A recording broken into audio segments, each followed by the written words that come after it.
Hello students. Yesterday in the periodic table lesson we have studied, that is the information about the Mendeleev, Newland's, Dobereiner. Dobereiner, Newland's. What is that? Dobereiner's trait. You have studied, means Dobereiner put forth, that is the three elements of the same chemical property together, and he arranged those three elements in the increasing order of the atomic masses. He found that the atomic mass of the middle element is the mean of the remaining two masses of the element. हे आपण मागच्या कुणाच्या law मध्ये पाहिलेलं आहे, डोबेरायनर्स trade मध्ये पाहिलं. न्यूलँडस मध्ये काय पाहिलं, he also arrange those elements in the ascending order of the or increasing order of the atomic masses त्यांनी सुद्धा मांडले. But he made that is the different statement, that he says that is the property of, he found that every eighth element had the property of the same to that of the first element. म्हणजे प्रत्येक आठव्या एलिमेंटची property पहिल्या element सारखी असते. ते आपण मागच्या लेक्चरला पाहिलेलं आहे. आणि त्यानं त्याची कंपॅरिझन संगीतातील जे सप्तसूर जे आहेत आपल्याकडे, सा रे ग म प ध नि सा, या सात सुरांशी केली. पहिला 8 नंबरला 7, अशा प्रकारे तो म्हणतो first element and the eighth element shows the same chemical properties are the same properties, असं तो म्हणतो. आणि मग त्यानं ते मांडली, आणि त्याच्यामध्ये त्याला आपण बघितलं, त्याच्यामध्ये मग ते लिमिटेशन्स आली त्याला, की तो कॅल्शियमपर्यंत ते सेम तशा प्रकारचे 8 मूलद्रव्यांचे ग्रुप मांडू शकला. नंतर काय झालं, त्याने 56 बॉक्सेसमध्ये मांडताना कोबाल्ट आणि निकेल एकत्र एकाच बॉक्समध्ये मांडले, सिसियम आणि लॅन्थियम हे एकाच बॉक्समध्ये मांडले. त्याच्यानंतर काही त्याच्या पुढे मांडत असताना काही डिफरंट कॅरेक्टरिस्टिक्स असणारे किंवा प्रॉपर्टीज असणारे एलिमेंट्स एकाखाली एक आले, हे आपण पाहिलं. कारण कोबाल्ट आणि निकेल जो आहे तो त्याची जी सिमिलरिटी आहे प्रॉपर्टीची ती आयर्न बरोबर आहे, फेरस बरोबर आहे, पण त्यानं काय केलं तर ती हॅलोजन ग्रुपच्या खाली मांडली. अशा काही लिमिटेशन्स त्याच्यामध्ये निर्माण झाल्या, आणि त्यानं शेवटी काय केलं की त्यानं जे काही त्यानं पिरियॉडिक टेबल मांडला होता, कोण न्यूलँडचं चाललंय लक्षात घ्या, जो न्यूलँडस जो आहे त्यानं जे मांडलेली जी काय पिरियॉडिक टेबल जो आहे ते पिरियॉडिक टेबलमध्ये न्यू डिस्कवर्ड इलिमेंटसाठी जागा ठेवल्या होत्या. हे आपण मागच्या लेक्चर पाहिलं. त्याच्यानंतर तो मेंडेलिव्ह नावाचा जो थर्ड जो सायंटिस्ट होता, तो सायंटिस्ट कोण होता तर रशियन सायंटिस्ट होता, दिमित्री Mendeleev.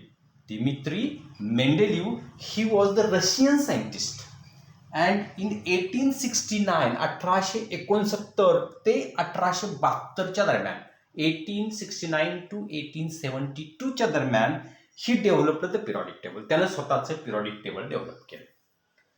आणि यावेळेला मात्र त्याला 63 एलिमेंट्स माहित होते. न्यूलँडस मागच्याला पाहिलं, न्यूलँडसकडे किती होते, 56 एलिमेंट्स होते. डोबेरायनरकडे किती होते, 30 एलिमेंट्स होते लक्षात. आणि त्याच्यानंतर हा जो काय मेंडेलिव्ह जो आहे तो मेंडेलिव्हकडे मात्र किती 63 एलिमेंट्स होते. आणि त्यानं जे काय त्याची अरेंजमेंट केली, नंबरची जी अरेंजमेंट केली ती आता मागं सांगितल्याप्रमाणेच आहे. डोबेरायनरने काय केलं, increasing order of the atomic number. न्यूलँडसने काय केलं, increasing order of the atomic number. आणि हा जो मेंडेलिव्ह जो आहे त्याने सुद्धा increasing order of the atomic number. त्यांनी तिघांनी वेगळं काही केलेलं नाही. ॲटॉमिक नंबर ॲटॉमिक मास, तिघांनीही जी काही अरेंजमेंट केली, जी ही मांडणी केली, ती सगळी ॲटॉमिक मासच्या इन्क्रीजिंग ऑर्डरनेच केली. तिघांनी वेगळं काही केलं नाही बघा. पण आता तो ह्यानं थोडंसं एक शब्द बदलला. तो म्हणतो की considered atomic mass is a fundamental property of the element. That is Mendeleev says that त्या प्रत्येक एलिमेंटची फंडामेंटल प्रॉपर्टी ही काय आहे तर ॲटॉमिक मास आहे. दुसरा स्टेटमेंट जे आहे ते तिघांचं सेमच आहे. डोबेरायनरचंही तेच आहे, न्यूलँडसचं तेच आहे, आणि मेंडेलिव्हचंही तेच आहे. दुसरं स्टेटमेंट काय आहे, he arrange 63 elements known that time in an increasing order of atomic mass. म्हणजे सेम कुठून, in and increasing order of the atomic masses. डोबेरायनरच्या वेळेला 30 एलिमेंट नोन होते, त्याने सुद्धा ॲटॉमिक मासेसच्या इन्क्रीजिंग ऑर्डरनीच मांडली. न्यूलँडच्या वेळेला 56 एलिमेंट्स माहीत होते. त्याने सुद्धा इन्क्रीजिंग ऑर्डरनीच ॲटॉमिक मासच्या इन्क्रीजिंग ऑर्डरनीच एलिमेंट्स अरेंज केले.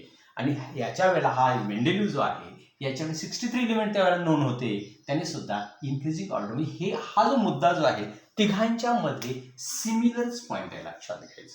तिघांनीही नंबर मांडताना increasing order of the atomic मासेसच मांडलेलं आहे, हे फिक्स लक्षात ठेवा. म्हणजे तिघांचं एक सिमिलर पॉईंट. फक्त पहिल्याला किती एलिमेंट होते? 30 एलिमेंट्स होते डोबेरायडरला. दुसऱ्या वेळेला न्यूलँडच्या वेळेला 56 एलिमेंट होते नाही, आणि हा याच्या वेळेला 63. एवढा फक्त फरक करा, तुम्हाला एक पॉईंट तुमचा तिघांचा सिमिलरिटी दिसून येईल. He arranged them in accordance with the physical and chemical properties of these elements. आणि मांडताना जी increasing order of the elements मांडत असताना, increasing order of the atomic masses मांडत असताना त्यांनी काय केलं तर ते फिजिकल इलेपॅक आणि केमिकल प्रॉपर्टीचा विचार केला. याची फिजिकल प्रॉपर्टीज आणि केमिकल प्रॉपर्टीचा विचार करून त्यांना म्हटलं हा वेगळी प्रॉपर्टी आहे. He arranged them in accordance with the physical म्हणजे भौतिक गुणधर्म, केमिकल म्हणजे रासायनिक गुणधर्मांचा विचार करून मांडला. आणि मग त्याने ही त्याची जी काय मेंडेलिव्हचा पिरियॉडिक टेबलचा हा लॉ मांडला. इथं पहा हा लॉ आहे. ही स्टेटेड दॅट, त्यानं काय स्टेट केलं तर प्रॉपर्टी, ही महत्वाचं आहे बघा, properties of elements are periodic function of their atomic masses. म्हणजे त्याचे प्रॉपर्टीज त्या आहे जे कोणत्या properties? Physical properties, chemical properties. Properties of the elements are periodic function of their atomic mass. आता पिरियॉडिक फंक्शन म्हणजे काही कालांतराने त्या पुन्हा रिपीट होतात. जस्ट लाईक दिवस उगवणे, दिवस मावळणे, सनराईज सनसेट, पुन्हा सनराईज सनसेट, पुन्हा sunrise sunset. Winter rainy season आणि समर, हे तीन जे ऋतू आहेत तसे सारखे फिरून फिरून येतात की नाही, त्याला पिरियॉडिक म्हणायचं. पिरियड काही पिरियडनी तर तीच पुनरावृत्ती होते, त्याला पिरियॉडिक म्हणायचं. पुन्हा पुन्हा तेच घडतं. तसं तो म्हणतो की stated that properties of the elements are periodic function of their atomic masses. हे पाठ करून ठेवायला अतिशय महत्वाचं. म्हणजे ह्या मेंडेलिव्हचं एक खास सेंटेन्स आहे. He stated that properties of the element are periodic function of their atomic masses. आणि मग त्यानं जी काय आवर्त सारणी मांडली, जे पिरियॉडिक टेबलचे मांडलं, त्याच्यामध्ये जे आडव्या ओळी जे केल्या, आडव्याच्या अशा लाईन्स केल्या, काही अशा आडव्या लाईन्स केल्या, काही असे उभे स्तंभ केले. उभ्यांना त्यानं ग्रुप्स म्हटलं, आडव्याला पिरियड्स म्हटलं. तेच वाक्य इथं मांडले. हे पहा, Mendeleev's periodic table vertical columns are known as groups. उभ्यांना ग्रुप्स असं म्हणलं गेलं. अँड हॉरिझॉन्टल रोज म्हणजे आडव्या ओळी ज्या आहेत त्यांना पिरियड्स म्हटलं गेलं. एवढी इन्फॉर्मेशन तुम्हाला डिस्क्राईब मेंडेलिव्हज पिरियॉडिक टेबल म्हटलं की एवढी इन्फॉर्मेशन तुम्हाला लिहावी लागणार. आता मला सांगा, जेव्हा आता हे झाल्यानंतर हे जर तुमच्या लक्षात आलं असेल तर त्यानं जर का पिरियॉडिक टेबल मांडलं की त्याची काही गुणधर्मही असतील, काही दोष पण असणार आहेत. म्हणजे मेरिट्स अँड डिमेरिट्स. आता मेरिट्स म्हणजे गुणधर्म, मेरिटचा अर्थ गुणधर्म म्हणजे चांगल्या गोष्टी, आणि डिमेरिट्स म्हणजे दोष म्हणजे काही चुकीच्या गोष्टी, असं लक्षात घ्या. मग काय चूक झाली, काय चांगलं झालं त्याला आपण मेरिट्स म्हणणार आहोत, आणि जे काही चुका झाल्या त्याला आपण डिमेरिट्स म्हणणार आहोत. आलं का लक्षात? मग आता मेरिट्स काय होती त्याची? Merits of Mendeleev periodic table. इथे मी फक्त काय म्हणणार, मेरिट्स ऑफ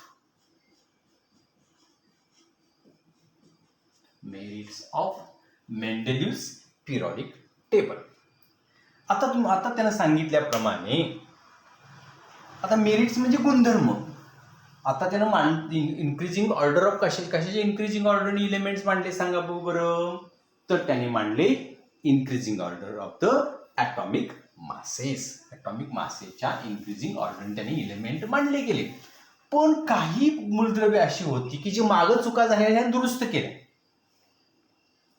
म्हणजे काही न्यूलँडसमध्ये किंवा डोबेरायडरच्या ज्या चुका झाल्या होत्या त्या चुका दुरुस्त केल्या. Means atomic masses of some elements were revised to give their proper places in the periodic table. म्हणजे त्यानं काय केलं माहिती आहे का, काही चुका झाल्या होत्या एलिमेंटच्या ॲटॉमिक मासेसमध्ये, त्या मासेसमधल्या चुका दुरुस्त करून त्या आवर्त सारणीमध्ये पिरियडिक टेबलमध्ये योग्य ते स्थान दिलं. म्हणजे पहिला पॉईंट आपण सांगता येईल की atomic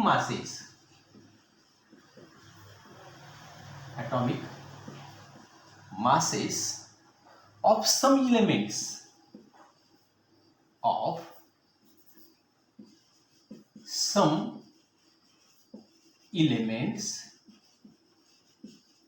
are revised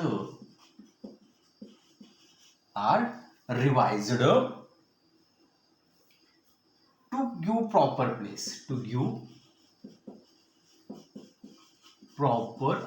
place in periodic table. Means periodic table मध्ये योग्य ते स्थान देण्यासाठी त्यानं काय केलं, काही इलिमेंटचे ॲटॉमिक मास चेंज केले. त्यातलं काय होतं तर बेरिलियम, फॉर एक्झाम्पल बेरिलियम हा जो काय इलिमेंट होता त्याचा प्रिव्हियस होता 9.14 प्रिव्हियस त्याचा ॲटॉमिक मास होता 14.09 ॲटॉमिक मास होता. तो त्याने रिवाइज केला, करेक्ट केला आणि काय केला 9.4 असा केला and placed after the boron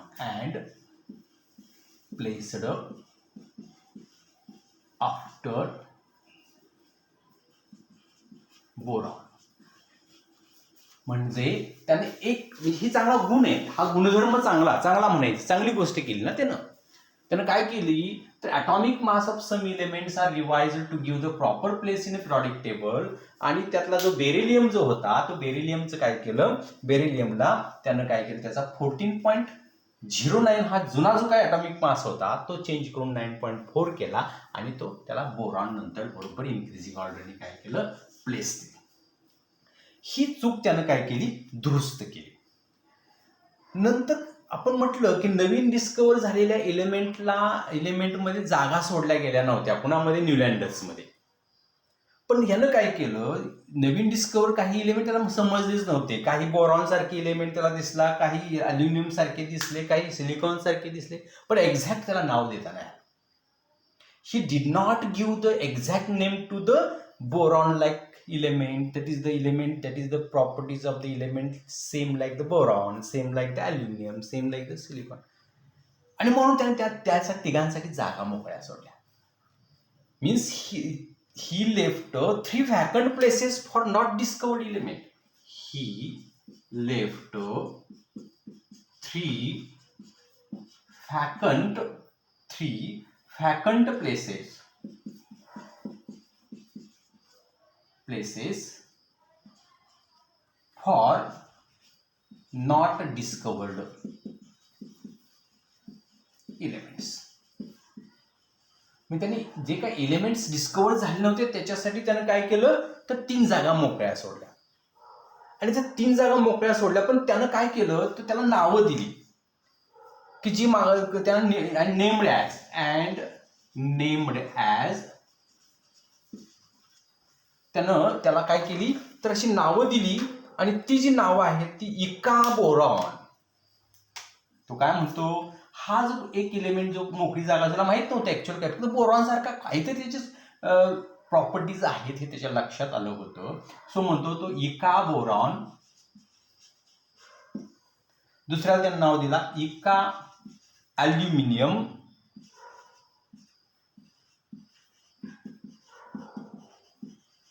थर्डला त्याने नाव दिला इका silicon.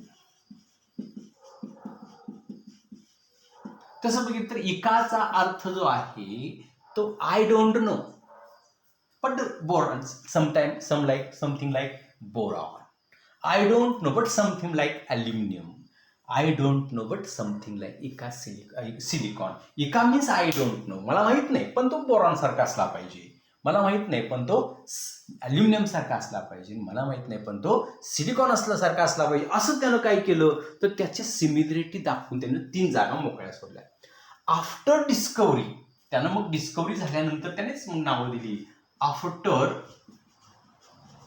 Discovery he named as they were named as were named as, म्हणजे याला नाव दिलं गेलं, तो जो आहे तो हा आहे तो scandium, that is SSC, gallium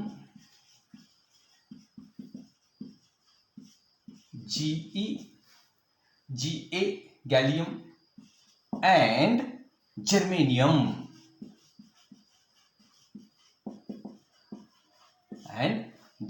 that is GE,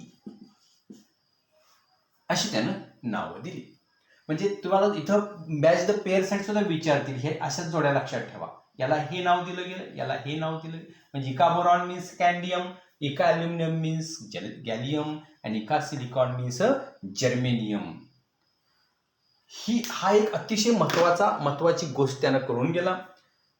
त्याच्यानंतर त्यानं त्याच्या टेबलमध्ये किंवा त्यानं जेव्हा टेबल तयार केलं गेलं, 63 इलेमेंट्स मांडले, तेव्हा नोबल गॅसेस जेव्हा डिस्कवर झाले तेव्हा त्या टेबलमध्ये मांडण्यासाठी जागा नव्हती.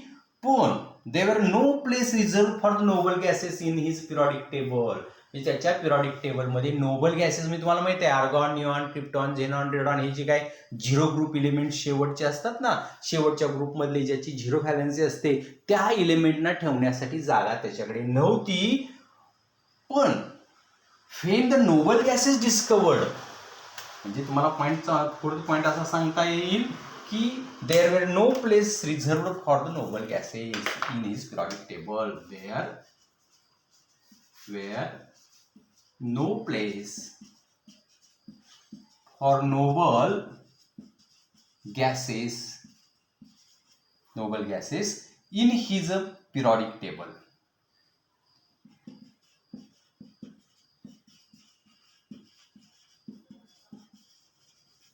But after discovery,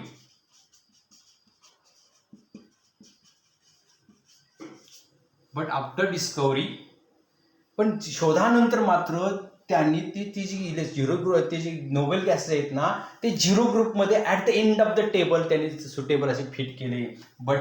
but after discovery he placed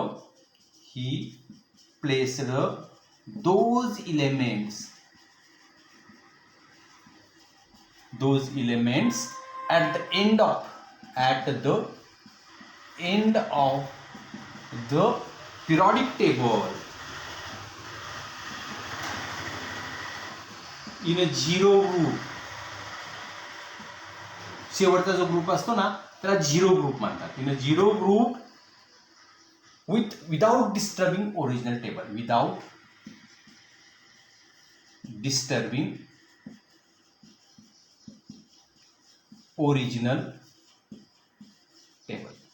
म्हणजे टेबल अजिबात डिस्टर्ब न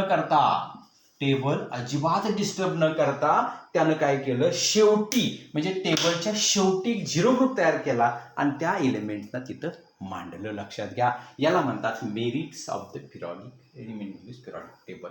एवढं हे भाग आज बघूया आपण. उद्याच्या लेक्चरला आपण डिमेरिट्स ऑफ द, म्हणजे चुका काय झाल्या त्याच्या ते पाहू, म्हणजे आपल्याला थोडं लक्षात येईल. ओके, तोपर्यंत तुम्ही हे लिहून घ्या, अभ्यास करा, आपल्या चॅनलला सबस्क्राईब करा आणि जास्तीत जास्त स्टडी करत राहा.